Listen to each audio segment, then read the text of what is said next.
और देखिए एक बड़ी खबर है, रूस में यूक्रेन के भीषण ड्रोन हमले। यूक्रेनी फोर्स ने 300 ड्रोन दागे। रूस ने 230 ड्रोन तबाह कर दिए। रूस के शहरों में भीषण तबाही मची है।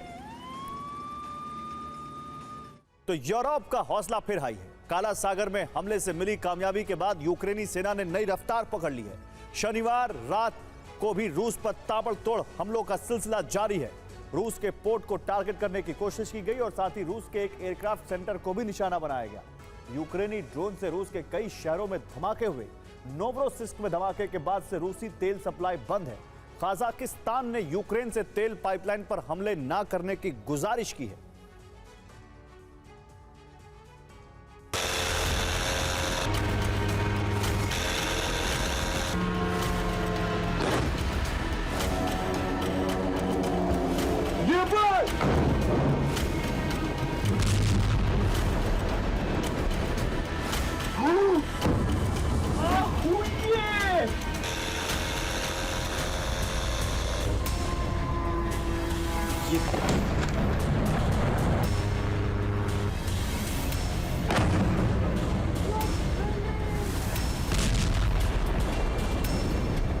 फ्रंट लाइन पर रूस से इंतकाम।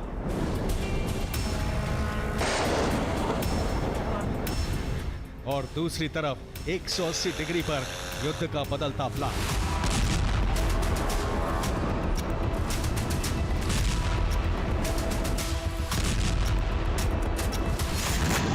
यूक्रेन की सेना बेहद आक्रामक नजर आ रही है, लेकिन ज़ेलेंस्की और उनके गृह मंत्री इन दिनों शांत कमरे में बैठकर रणनीति बना रहे हैं।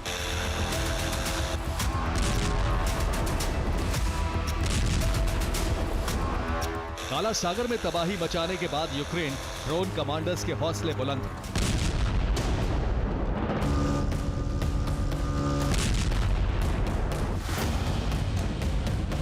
शनिवार को भी यूक्रेन ने रूस पर भीषण हमला किया।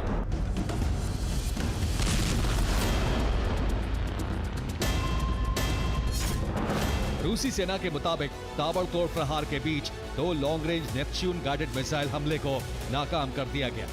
इसके अलावा 158 ड्रोन को भी हवा में नष्ट कर दिया गया।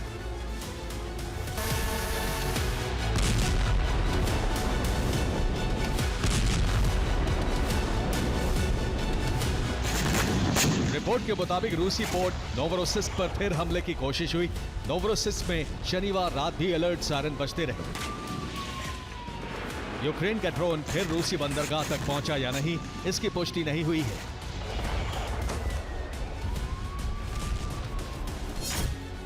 लेकिन क्रास्नोदर में कई धमाके सुने गए। अनापा इलाके में भी धमाकों की आवाज सुनी गई। क्रास्नोदर में ड्रोन की वजह से उड़ानें भी रोकी गई।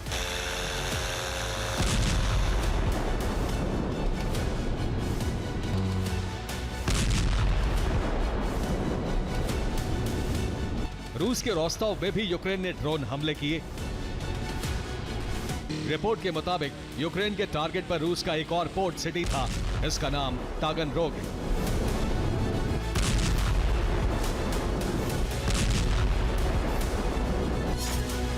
यूक्रेन ने यहां एयरक्राफ्ट सेंटर को टारगेट किया। तागनरोग में एयरक्राफ्ट की मरम्मत का सेंटर है। दावा है कि यूक्रेन के हमले में रूस के सेंटर को नुकसान हुआ है।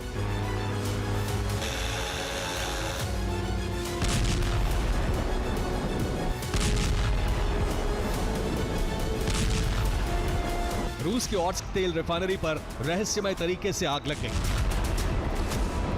रूसी सेना ने इस हमले की डिटेल नहीं दी है, लेकिन सबसे अहम नोवरोसिस्क पोर्ट पर हुआ हमला है, जिसकी वजह से रूस को भारी नुकसान उठाना पड़ा है। और नोवरोसिस्क में हमले के बाद से रूस से तेल की सप्लाई रुक गई है। रिपोर्ट के मुताबिक यूक्रेन के हमले की वजह से तेल लोडिंग बर्थ क्षतिग्रस्त हो गई है, यानी जहां से तेल टैंकर में लोड होता था वो सिस्टम बंद है। इसके अलावा कैस्पियन पाइपलाइन कंसोर्शियम को भी नुकसान पहुंचा है, जिसकी वजह से पाइपलाइन से सप्लाई को बंद करना पड़ा है। अहम बात यह है कि पाइपलाइन को जितना नुकसान हुआ उसे ठीक करने में लंबा वक्त लग सकता है। रूस के लिए चिंता की बात यह है कि पाइपलाइन से रूस से होने वाले ग्लोबल निर्यात का 1% तेल सप्लाई होता है। अब रूस से कजाकिस्तान तक तेल की सप्लाई बंद हो चुकी है।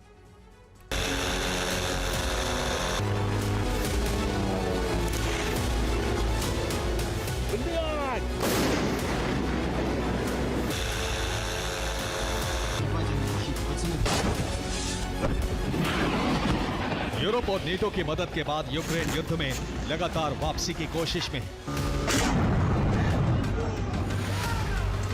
रूस के कुर्स्क में भी यूक्रेन ने हमला जारी रखा है। यूक्रेन ने ड्रोन से एक रेलवे स्टेशन को निशाना बनाया है।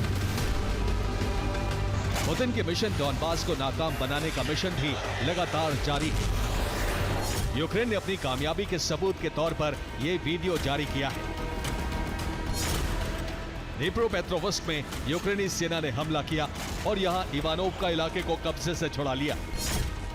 यहां भीषण जंग में रूस के 53 सैनिकों की मौत हो गई, जबकि 19 रूसी सैनिकों ने सरेंडर कर दिया।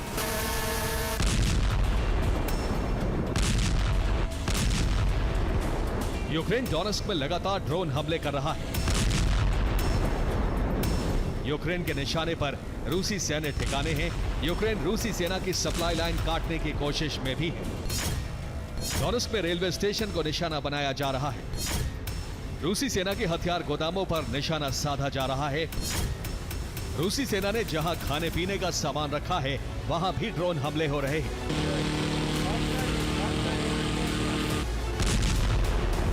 यूक्रेनी सेना हर उस इलाके पर कब्जे की कोशिश में है जहां से रूसी सेना तेजी से आगे बढ़ सकती है। इसी मिशन के तहत नोवोपाव्लिवका, बेझोव और इवानिवका में हमले हो रहे हैं। रूसी सेना को उलझाने के लिए यूक्रेन हर तरह के हमले कर रहा है। और यूक्रेनी सेना ने काला सागर के रास्ते बड़े हमले की कोशिश की, लेकिन रूसी एयर डिफेंस से 33 ड्रोन को गिरा दिया। रूस के रोस्तोव पर हमले होते रहे हैं, यहां 16 ड्रोन गिराए गए। रूस के क्रास्नोदर में पूरी रात हमले होते रहे हैं, यहां 7 ड्रोन को हवा में नष्ट किया गया। खार्किव का बदला लेने के लिए रूस के बेलगोरोद पर हमले जारी हैं, यहां 6 ड्रोन नष्ट कर दिए गए।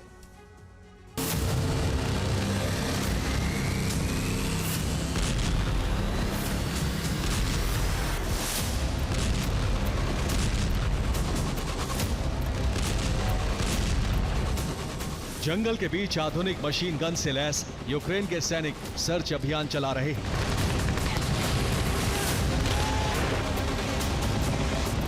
रूसी सैनिकों के छिपे होने की हर संभावित जगह पर अंधाधुंध फायरिंग चल रही है।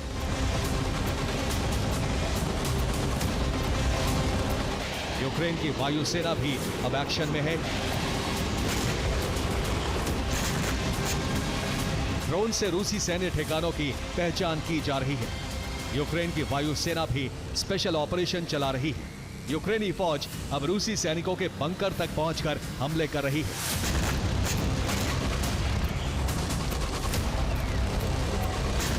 डोनेस्क के बाहरी इलाकों में रूसी सैनिक अधिक संख्या में नहीं हैं। रूस अपना कब्जा दिखाने के लिए हर जगह सैनिकों की छोटी छोटी टुकड़ियों को तैनात कर रहा है।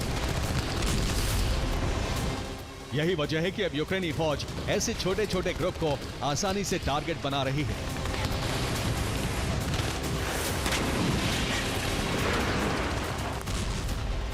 डोनेस्क में यूक्रेनी वायुसेना ने बड़ा ऑपरेशन चलाया और उसे कामयाबी भी मिली। रिपोर्ट के मुताबिक डोनेस्क के ड्रोब्रोपिल में यह ऑपरेशन चलाया गया। जमीन पर सख्त पहरे और भारी तैनाती के बीच यूक्रेनी विमान से पैराट्रूपर्स को वॉर जोन में उतारा गया और यूक्रेन की यह रणनीति कामयाब भी हुई।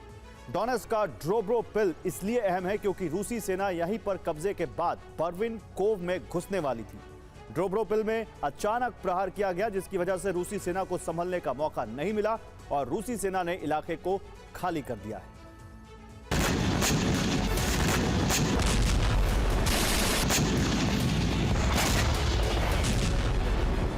ज़ेलेंस्की मन बना चुके हैं कि रूस से मुकाबला जारी रहेगा, इसलिए यूरोप और नेटो की प्लानिंग के आधार पर अब प्लान को आगे बढ़ाया जाएगा।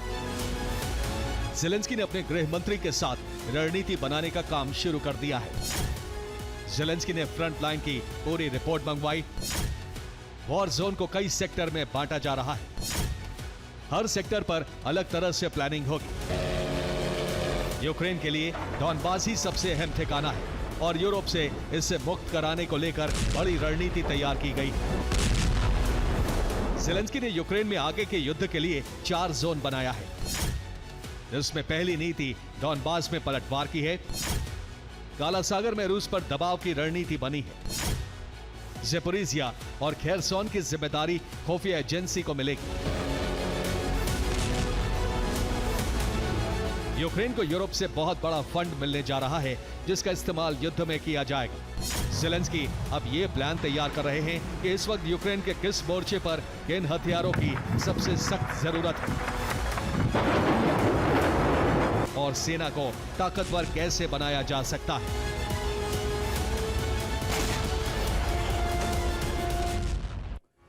और ज़ेलेंस्की का प्लान घमासान को तेज करने का है। इसके लिए ज़ेलेंस्की अपने ड्रोन भंडार को बढ़ाने जा रहे हैं ताकि हमले की रफ्तार और तेज हो सके। ज़ेलेंस्की सेना मुख्यालय के संपर्क में भी है। ज़ेलेंस्की ने नया सैन्य भर्ती अभियान शुरू करने का निर्देश दिया है। खुफिया विभाग को भी ज़ेलेंस्की ने बड़ी जिम्मेदारी सौंपी है। खुफिया विभाग को रूसी सेना पर गुरिल्ला हमले की कमान दी गई है। साथ ही रूस के बड़े शहरों और बंदरगाहों पर भी हमला करने का प्लान है।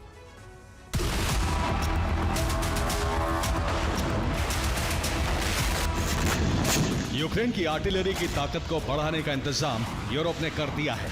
ड्रोन और सेना की जरूरतों का सामान भी यूक्रेन को मिलने वाला है।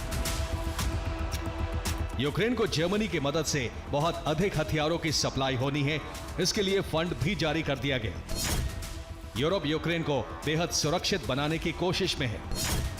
जर्मनी एयर डिफेंस के साथ पलटवार के लिए हथियार दे रहा है। जर्मनी के अलावा न्यूजीलैंड और ऑस्ट्रेलिया से भी यूक्रेन को फंड मिलने वाला है। यूरोप की इसी तैयारी का असर अब रूस में नजर आ रहा है। यूक्रेन हर दिन बड़े हमले कर रहा है और अब रूस के नुकसान का आंकड़ा और बढ़ सकता है। Bureau report, TV9, Bharatvarsh.